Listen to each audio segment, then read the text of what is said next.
guys, Assalamualaikum. It's me Nina and welcome back to Nina Story. Sekarang ni kan tengah hot pasal filem Mat Kilau yang telah ditayangkan dekat Pawagam. Jadi muncullah semangat kemelayuan yang ada dalam diri kita yang hampir terpadam. Kita rasa macam betapa hebatnya bangsa kita dulu ni dan betapa beraninya diorang mempertahankan hak-hak kita. Sebenarnya nenek moyang kita bukanlah bangsa yang lemah guys. Dah banyak sejarah-sejarah yang Nina pernah kongsikan sebelum ni tentang kehebatan orang Melayu. Jadi hari ni Nina nak kongsikan tentang siapa sebenarnya Mat Kilau yang sering disebut-sebut sampailah sekarang. So without wasting any time, let's get started.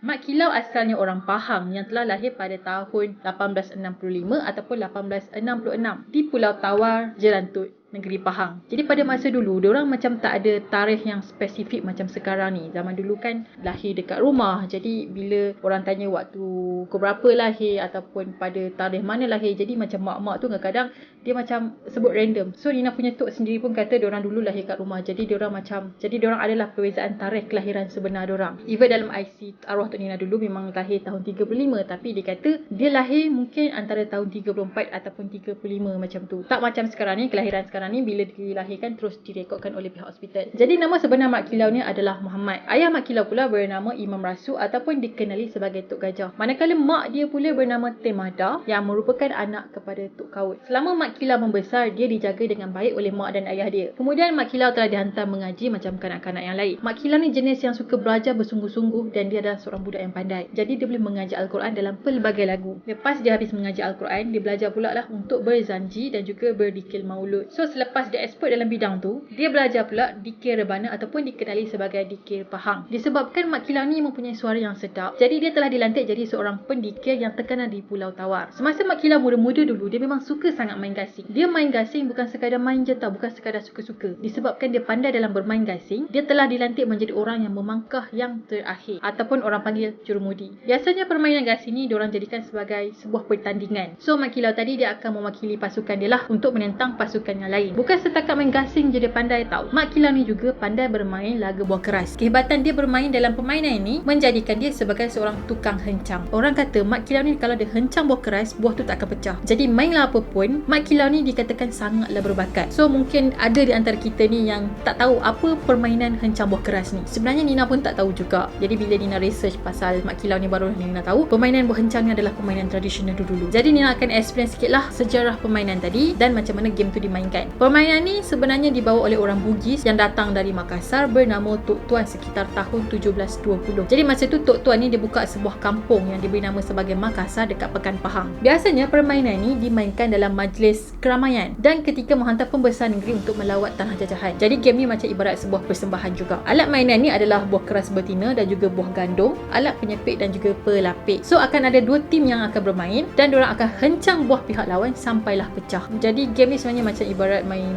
tujuh guli tu. Dikatakan game ni juga sebenarnya ambil masa yang agak lama sampai berminggu-minggu untuk settle. Lamanya. Okey, kita berbalik kepada cerita Mat Kilau tadi. Selain dia pandai baca Al-Quran, berdikir dan bermain game, dia juga adalah seorang yang sangat pandai memburu. Sehinggalah Mat Kilau tadi telah dilantik sebagai tok peran. Ketika dia berusia dalam 20 tahun macam tu, dia telah berkahwin dengan seorang gadis yang bernama Yang Cik. So hasil daripada perkahwinan diorang telah mendapat 3 orang anak. Lepas dia dah kahwin, barulah dia belajar ilmu silat dan juga ilmu kebatinan. Masa dia belajar ilmu silat tu, dia memang belajar secara mendalam tau. Contohnya macam dia belajar macam mana nak menggunakan senjata macam keris dan juga parang. Ilmu kebatinan yang dia belajar tu pula sampai dia boleh hilangkan diri dia ataupun dia boleh jadi kebal. Ilmu ni dia menuntut dari Haji Osman ataupun nama lain dia adalah Haji Muntuk. Semakin Mat Kilau ni meningkat dewasa dan semakin matang, dia makin dihormati dan disegani. Dia dikatakan seorang yang sangat jujur dan baik hati dan sebab itulah orang respect dia. Mat Kilau dan juga rakan-rakan seperjuangan dia telah menentang pihak British. Sebabnya pihak British mula mengambil alih tugas pembesar dalam mengutip cukai. Bukan tu je, lepas Residen British telah dilantik, sekaligus menyebabkan Sultan ni dah tak ada kuasa dah guys. Jadi ibarat Sultan pada masa tu macam just sekadar tombol je, tak ada apa-apa function. Antara penentangan yang Mat Kilau ni dah buat, dia telah memotong talian telegraf. So geng-geng British ni dia susah lah nak contact each other. Lepas tu British ni tahu yang Mat Kilau ni macam orang yang bukan sembarangan juga. Jadi diorang pun datanglah pujuk Mat Kilau, jangan buat macam ni, kita orang akan bagi ini lah semua.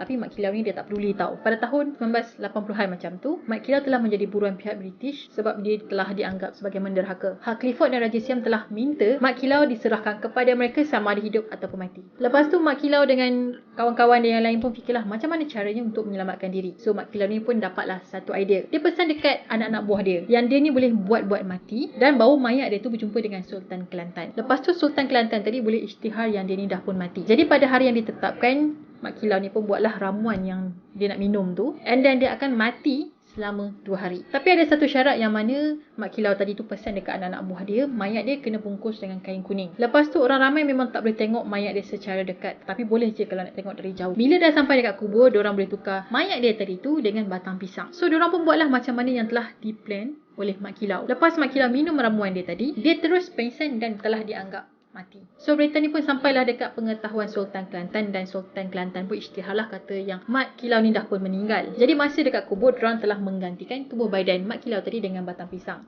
Jadi tubuh badan Mat Kilau yang sebenar telah dibawa lari oleh anak-anak buah dia. Jadi bila British dengan Raja Siam dengar kata okey dia dah meninggal, diorang pun macam happy lah, okey dah settle masalah besar diorang. Tak lama lepas tu kantoi pula guys, bila ada salah seorang anak buah Mat Kilau ni yang bocorkan rahsia kepada British. Korang nampak tak, dari zaman dulu lagi sampailah sekarang, perasaan hasad, dengki dan busuk hati tu masih ada dalam kalangan bangsa kita. Jadi pada masa tu Mat Kilau ni tengah bersembunyi dekat kampung Pasir Nering. Dekat sinilah dia telah diserang oleh British dan telah ditembak dengan menggunakan peluru emas. Dan satu lagi guys, rupa-rupanya anak buah dia ni tadi juga cakap dekat British yang Mat Kilau ni hanya boleh ditembak dengan peluru emas je. Itu je kekurangan dia. Jadi disebabkan perbuatan anak buah dia yang belok dengan bangsa sendiri, akhirnya Mat Kilau ni dikatakan cedera agak parah. Sehinggalah pada tahun 1895 Mat Kilau telah disahkan meninggal oleh Straits Times dan juga The Free Press. Jadi dalam artikel tu diorang kata semasa Mat Kilau nak ditangkap, dia telah cedera dekat bahagian muka dan juga kepala. Luka-luka tadi tu pula sangatlah parah dan dia meninggal semasa perjalanan nak ke Kota Baru disebabkan kehilangan darah yang banyak. Jadi tamatlah era perjuangan Mat Kilau pada masa tu. Tapi sebenarnya kan guys, Mat Kilau telah bersembunyi. Sebab pada masa tu dia memang sangatlah wanted, memang dikendaki oleh pihak British. Jadi dia banyaklah berpindah dekat kawasan Kelantan, Terengganu dan juga Pahang. Selama dia bersembunyi ni, dia memang banyaklah berpindah randah. Sejak tahun 1930,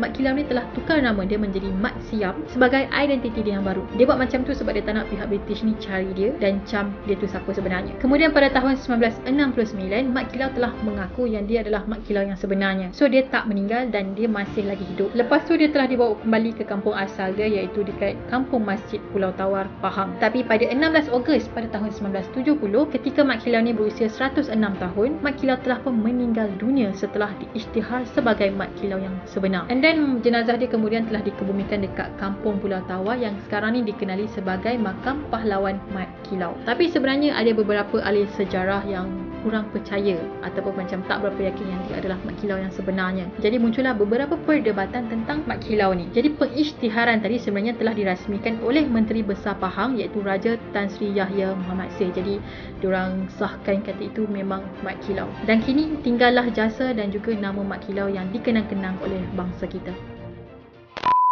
Alright guys, itu sajalah perkongsian Nina tentang sejarah Mat Kilau. Daripada dia kecil sampailah dia dewasa, dia bukanlah orang yang cikai-cikai, tapi dia adalah seorang yang hebat sehingga jasa dia masih lagi disebut sampailah sekarang. Keberanian dia, kehebatan dia memang tak ada tandingan guys. Jadi kita sebagai anak Melayu yang lahir sebagai bangsa Melayu, kita sepatutnya tahu sejarah kita. Jangan disebabkan kita hidup di zaman moden ni, kita lupa asal usul kita. Kita lupa di mana bumi kita berpijak. Jadi kita patut berbangga sebagai anak Melayu. Walaupun pada masa sekarang kita dah tak perlu lagi pergi menentang penjajah, pegang keris, pegang parang, apa semua tak perlu. Tapi dengan mengingati jasa-jasa dorang, jasa-jasa pahlawan kita dan asal usul bangsa kita, cukuplah untuk kita tahu identiti kita yang sebenarnya. Dan Nina harap dengan perkongsian Nina pada hari ini bolehlah menimbulkan sedikit sebanyak ataupun menambahkan sedikit sebanyak maklumat tentang sejarah-sejarah Melayu kita dulu. Dan Nina harap korang suka dan enjoy. Pada yang belum lagi subscribe channel Nina, jangan lupa untuk subscribe, turn on notification dan follow Nina juga di Instagram. Kita akan jumpa lagi in next video.